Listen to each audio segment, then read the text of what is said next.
Se o Vasco vencesse o Ceará, isso daria um ânimo a mais à torcida do Maracanã. Mas o Vasco pode acabar levando um balde de água fria.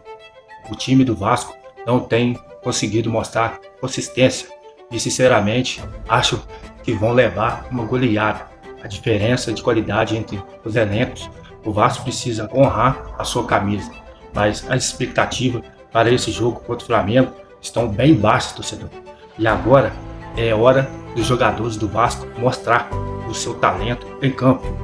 O Flamengo deve ter muito mais posse de bola e o Vasco vai precisar se esforçar bastante para conseguir algum ponto. Para mim, conseguir um empate contra o Flamengo seria uma vitória, torcedor, já que as equipes do Flamengo estão no nível mais acima do Vasco em qualquer competição. E isso é pura realidade, concorda, torcedor? Deixa aqui o seu comentário.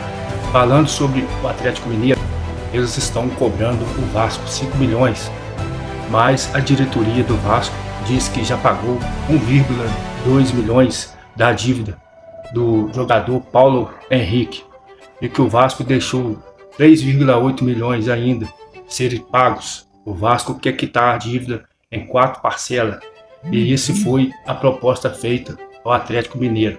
É uma situação complicada para o Vasco, que agora enfrenta muitas cobranças, especialmente depois de ter ganho a premiação da Copa do Brasil.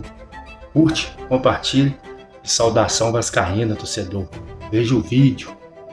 Flamengo e Vasco se enfrentam nesse domingo às 5h30 da tarde no Maracanã pelo Campeonato Brasileiro. Eu particularmente iria de Robert Renan e Cuesta na zaga e Tietê e Barros na volância. E o Vasco pode ter 4 reforços caseiros para o Clássico dos Milhões. O primeiro deles, e talvez o mais importante, Tietê, jogador que vinha a ser um titular no meio de campo, muitas vezes jogando ao lado do Jair, que sofreu uma grave lesão, então o Vasco chegou a perder seus 2 volantes titulares. Tietê pode estar à disposição do Fernando Diniz para o jogo de domingo. O Vasco vem fazendo um trabalho específico com o jogador para retomar a condição física, para parar de sentir dor onde ele vinha reclamando de uma lesão e poder contar com o seu jogador, que é um dos pilares desse time do Fernando Diniz, no meio de campo. Mas sofreu muito na última partida, com o Matheus Carvalho não fazendo um grande jogo, falhando inclusive no lance do primeiro gol contra o Ceará. O Vasco já perdeu o Jair, não teve o Hugo Moura também no último jogo, então o meio de campo do Vasco sentiu muito os desfalques e pode ter a volta do Tietê, assim como muito possivelmente vai ter a volta do Hugo Moura. Resta saber se vai jogar como zagueiro ou se vai jogar como volante. A grande questão é que Cuesta fez a estreia contra o Ceará, uma boa estreia, fez gol inclusive,